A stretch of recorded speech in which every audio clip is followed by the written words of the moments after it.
Hello friends, welcome to university Gyan. मेरा नाम है साकेत सिन्हा। नीट यूजी 2024 का एप्लीकेशन अभी चल रहा है, दैट इज ओपन। अब एप्लीकेशन भरते टाइम हमें बहुत सारा कॉल कैंडिडेट्स का आया कि कुछ कुछ कैंडिडेट ने बहुत सारे मिस्टेक्स कर दिए हैं। किसी ने अपना नाम में मिस्टेक कर दिया है, किसी ने अपना डॉक्यूमेंट्स अपलोड करने में मिस्टेक कर दिया है, and they seem to be very worried about the correction window. तो आज इस वीडियो में हम करेक्शन विंडो के बारे में आपको जो भी है पूरा कंप्लीट इंफॉर्मेशन देंगे। देखिए, नीट के ब्रोशर में या उसकी इंफॉर्मेशन बुलेटिन में अभी तक जो है करेक्शन विंडो के बारे में उन्होंने कुछ मेंशन नहीं किया है। लेकिन जैसे कि पिछले साल या उसके पिछले साल जो भी हुआ, या for that matter of the fact कि हर साल जो भी होता है वो लोग करेक्शन विंडो हमेशा ओपन करते हैं। देखिए, नीट का एग्जामिनेशन फॉर्म भरने का लास्ट डेट है 9 मार्च। तो जो भी करेक्शन विंडो आपका ओपन होगा दैट विल बी आफ्टर 9 मार्च। तो अभी आपको उतना परेशान होने की जरूरत नहीं है कि अगर आपने बाय द वे कोई छोटा मोटा मिस्टेक कर दिया हो तो उसके चलते फॉर्म रिजेक्ट हो जाएगा। तो लेट मी टेल यू कि आपका फॉर्म रिजेक्ट नहीं होगा until and unless there is a very very solid reason to reject that form. तो इस चीज को आप माइंड में रखिएगा कि आपका फॉर्म रिजेक्ट नहीं होगा। अब जब करेक्शन विंडो ओपन होगा तो उसमें क्या क्या चीज आप एडिट कर सकते हैं, कैसे कर सकते हैं, उसके बारे में हम आपको थोड़ा डिटेल समझा देते हैं। देखिए, once the correction window opens तो उस टाइम पे जो आपका एडिटेबल चीज रहेगा, जैसा कि आप यहाँ पे देख सकते हैं, तो वो आप अपना category, exam medium, exam city, qualification detail, ये सारी चीज आप एडिट कर सकते हैं। तो that is editable option for everyone.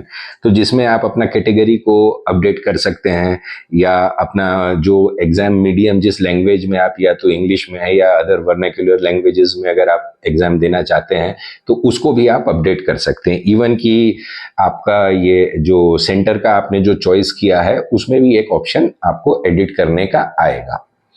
The second most important thing is कि आपको जो करेक्शन विंडो में आपने जो मोबाइल नंबर, ईमेल एड्रेस ये वगैरह जो दे दिया है, तो अब इस चीज को आप ठीक से समझिए।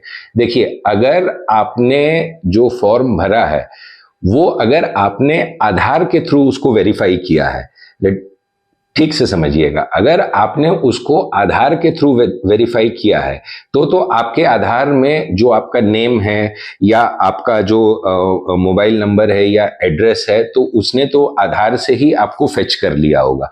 तो इन दैट केस अगर आपने आधार के थ्रू वेरीफाई किया है तो आप उसको एडिट नहीं कर पाइएगा। उसमें आप क्या एडिट नहीं कर पाइएगा? अपना नाम, permanent address, mobile number, email address, ये सारा चीज आप इन दैट केस आप नहीं एडिट कर पाइएगा अगर आपने आधार के थ्रू आप लॉगिन कर रहे हैं। अगर आपने आधार के थ्रू नहीं किया है या डिजी लॉकर वगैरह से किया है तो आप इस चीज को एडिट कर सकते हैं।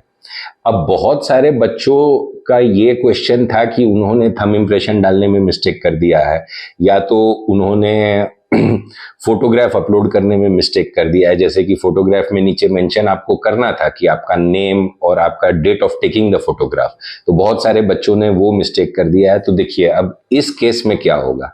इस केस में ये होगा कि आपने जो ईमेल आईडी प्रोवाइड किया है नीट को, ध्यान से समझिएगा, आपने जो अपना ईमेल आईडी एनटीए को प्रोवाइड किया है, उस ईमेल आईडी पे एनटीए आपको कांटेक्ट करेगा। They will be sending you a mail कि भाई आपका ये जो है डॉक्यूमेंट में हमने मिसमैच पाया है, या ये डॉक्यूमेंट हमारे जो प्रिस्क्राइब क्राइटेरिया है उससे मैच नहीं कर रहा है, तो काइंडली अपडेट दिस डॉक्यूमेंट्स।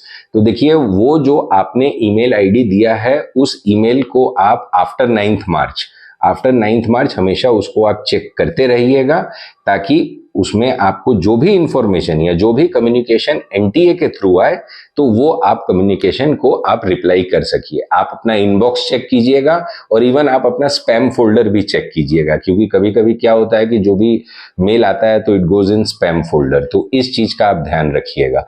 तो जो डॉक्यूमेंट्स अपलोड में अगर आपने मिस्टेक किया है, थंब इम्प्रेशन या फोटोग्राफ या दूसरे कोई भी डॉक्यूमेंट अपलोड में मिस्टेक किया है, तो वो कम्युनिकेशन जो है आपको एनटीए के थ्रू मेल पे आएगा। तो देखिए, आप लोग इस चीज को ध्यान में रखिएगा कि अपना ईमेल आईडी, अपना जो भी आपने प्रोवाइड किया है वो एक्टिव रखिएगा और ईमेल को हमेशा चेक करते रहिएगा, both the inbox as well as the spam folder. तो ये चीज आप ध्यान में रखिएगा। इसको आप एडिट कर सकते हैं। उसमें आप जो भी उन्होंने कम्युनिकेशन मांगा होगा, जो भी उन्होंने एक्स्ट्रा डिटेल्स मांगा होगा, तो वो एक्स्ट्रा डिटेल्स आप उसमें प्रोवाइड कर दीजिएगा मेल के थ्रू, या तो फिर वो लोग बोलेंगे आपको अपलोड करने के लिए।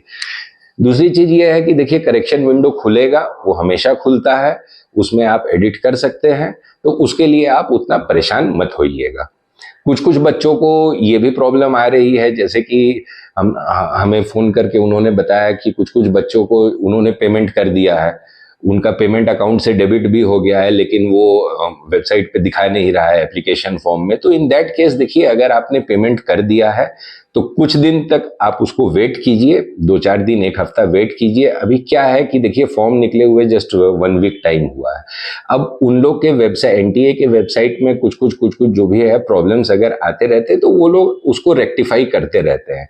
तो व्हाट वी सजेस्ट इज कि अगर आपका पेमेंट कट गया है तो उसमें, और लेकिन वो पेमेंट में शो नहीं कर रहा है, तो you just wait for some time, 2-4 दिन, 5 दिन या 1 हफ्ता आप वेट कीजिए, क्योंकि आपको लास्ट डेट तो 9 मार्च है, तो 1 हफ्ता तक वेट कीजिए। Hopefully in 90% of cases hopefully it should get updated.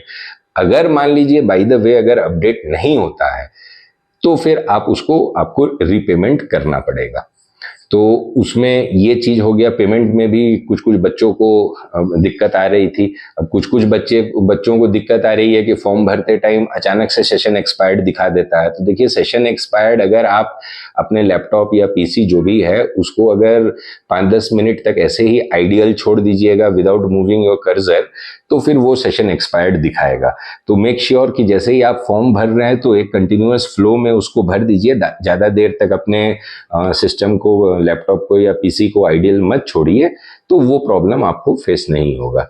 And let me repeat again कि करेक्शन विंडो, देखिए फ्रेंड्स, करेक्शन विंडो ओपन होगा, उसके लिए आप इतना परेशान ना हो, और जैसे ही ओपन होगा हम लोग आपको इंटीमेट भी कर देंगे। और जो भी देखिए, हमने पुराने भी वीडियो में सारा चीज डिटेल में बताया था कि क्या डॉक्यूमेंट्स रिक्वायर्ड होगा, या तो फॉर एग्जांपल या तो क्या आपको क्वालिफाइंग एग्जाम कोड्स डालना है, वो भी पुराने वीडियो में हमने बताया। तो उसको आप एक बार गो थ्रू कर लीजिए, तो ताकि आपको एक करेक्ट आइडिया मिल जाए। बहुत बच्चों ने केवल थंब इंप्रेशन अपलोड कर दिया है, लेकिन देखिए, फिर से मैं रिपीट करना चाहता हूं कि it is the finger impression of all your 10 fingers. तो ये चीज का ध्यान रखिए, और अपने जो डॉक्यूमेंट्स है उसके फाइल साइज का भी ध्यान रखिए। तो और अगर फिर भी मान लीजिए कि अगर आपने बाय द वे अगर भर दिया है फॉर्म, गलती हो गई है आपसे, तो nothing to worry, correction window open होगा, उसके लिए आप वेट कीजिए। और अपना जो भी डॉक्यूमेंट्स वगैरह जो है उसमें अगर आपने कोई मिस्टेक किया है, तो उसके लिए अपना ईमेल आईडी चेक करते रहिए फ्रेंड्स। और अगर आपको कोई भी काउंसलिंग रिलेटेड या फॉर्म भरने रिलेटेड कोई भी अगर इश्यूज आप फेस करते हैं, तो हमारा ये दिए गए नंबर पे आप हम लोग को कांटेक्ट कर सकते हैं। हमारा काउंसलिंग सर्विस भी आप लोग अवेल कर सकते हैं। We will fill your form in a very much professional manner. तो आप अगर कोई भी आपको अगर दिक्कत आए, तो you can contact us at any time. तो thank you friends, this was the video.